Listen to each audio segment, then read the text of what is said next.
She didn't come with an apology. She came with a list, a handwritten list, with bullet points and dollar signs. 9 years of silence, 9 years of returned birthday cards, ignored voicemails, and a door that was slammed shut the day I married the man I loved. And when she finally showed up at my doorstep, suitcase in hand, she wasn't there to say sorry. She was there to collect. My name is Iris, I'm 33, and this is the story of the day. I realized some people don't come back to you because they miss you. They come back because the numbers changed. Before I get into this, if you've ever loved someone who only showed up when it was convenient for them, stay with me, because I think more of us carry this than we talk about. I want to stop here for a second and just ask, have you ever had someone in your life who made you feel like love was conditional, like you had to earn it, like it had a price tag? Drop a in the comments if you know that feeling, because I felt it my whole childhood, and I didn't even have a word for it then. I grew up in a small town in Ohio, the kind of town where everybody knew your business. The church organized your social life, and your parents' opinions felt like law. My dad, quiet man, worked the same job for 31 years. My mom,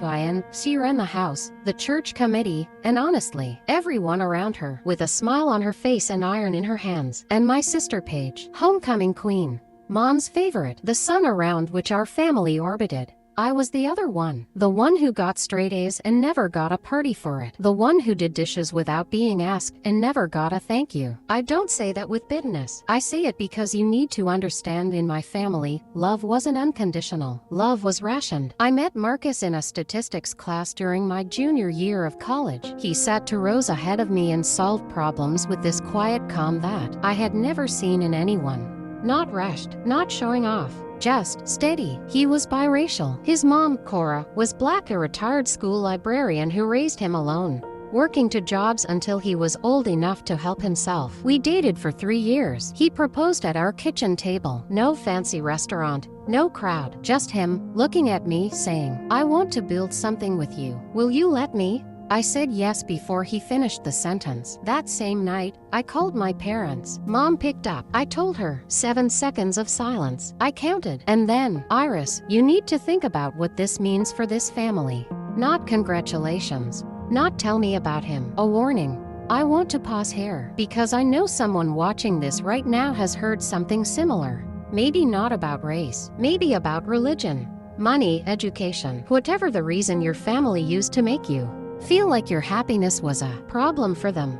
If that's you, I see you, and I want you to keep watching, because this story doesn't end where they tried to end it. 2 weeks after that call, a letter arrived, handwritten, cream-colored stationery, my mother's cursive. "If you go through with this, you are choosing him over your family. We will not attend, and if you walk down that aisle, do not expect to walk back through our door. He is not one of us, Iris. He never will be." I read it 3 times, folded it, filed it, and something in me, the part that's always been organized, always been careful, said, "Keep this." We got married at the courthouse on a Saturday in June. 12 guests, all friends, all Marcus's side. His mother Cora flew in from Cleveland. She pinned a silk flower on my dress, held both my hands, and said, "Welcome to the family, baby." No father walked me down an aisle. There was no aisle, just a fluorescent lit hallway. A judge who mispronounced our names, and the best people we knew pushing tables together at a Thai restaurant afterward. My dress was $160 from a consignment shop. Marcus wore a navy suit on clearance. And that night, sitting on the edge of our bed, staring at $6 grocery store roses, my hands shook, not from doubt, from grief. I had just done the most important thing of my life, and the 2 people who raised me didn't care enough to watch. The card I mailed with our wedding photo came back 11 days later, stamped in red, "Return to sender." I stared at it for a long time. Then I opened a folder, put the card inside, wrote in red pen, "Item 2, wedding photo, returned." I didn't know it then, but that was the beginning of something. A navy blue binder, 3 rings, labeled tabs, 1 item for every time they chose silence. I wasn't building a case. I wasn't planning revenge. I was just doing what I had always done. Keeping records. Year 1, for unanswered voicemails. Year 2, twins born. Birth announcements returned. Items 13, 14, 15. His mother Cora flew in and crocheted blankets for both babies and stayed 2 weeks in. Rocked them at 3 a.m.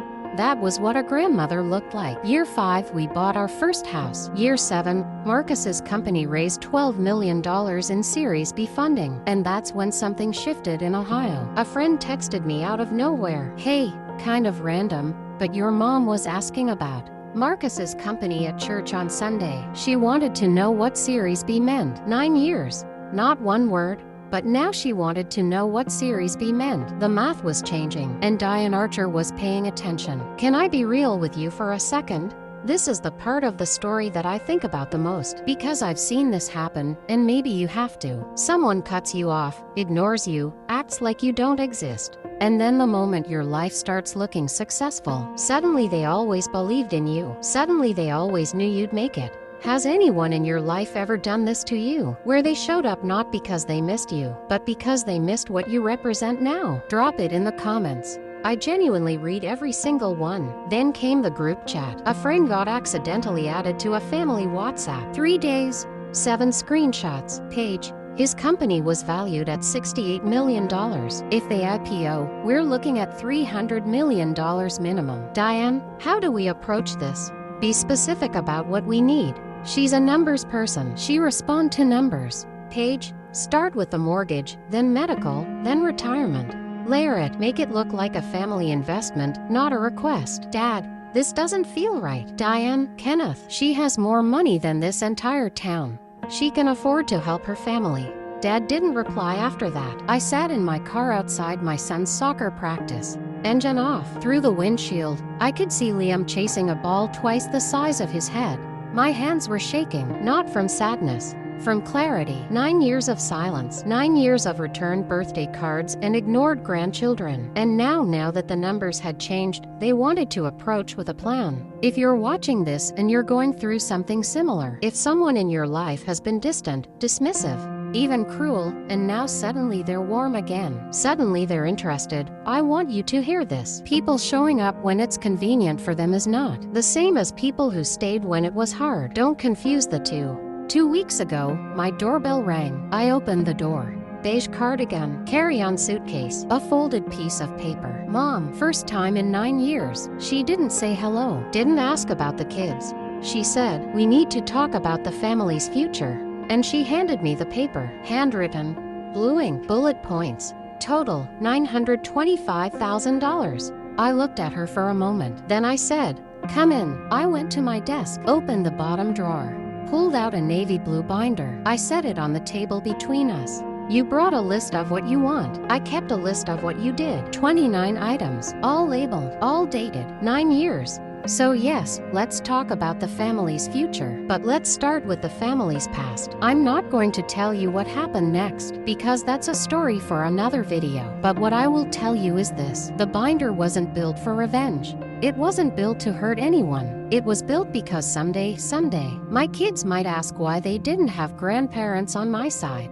And I wanted them to have facts, not my version, not her version, the receipts. Before you go, I want to ask you something honest. Is there someone in your life who has ever made you feel like you weren't enough, until suddenly you were too much to ignore? Tell me in the comments. First name only, no details you're not comfortable sharing. But tell me, because I think this community needs to hear that they're not alone. And if this video meant something to you, please share it with one person who needs to hear it today. Not for the algorithm, for that person. I'll see you in the next one.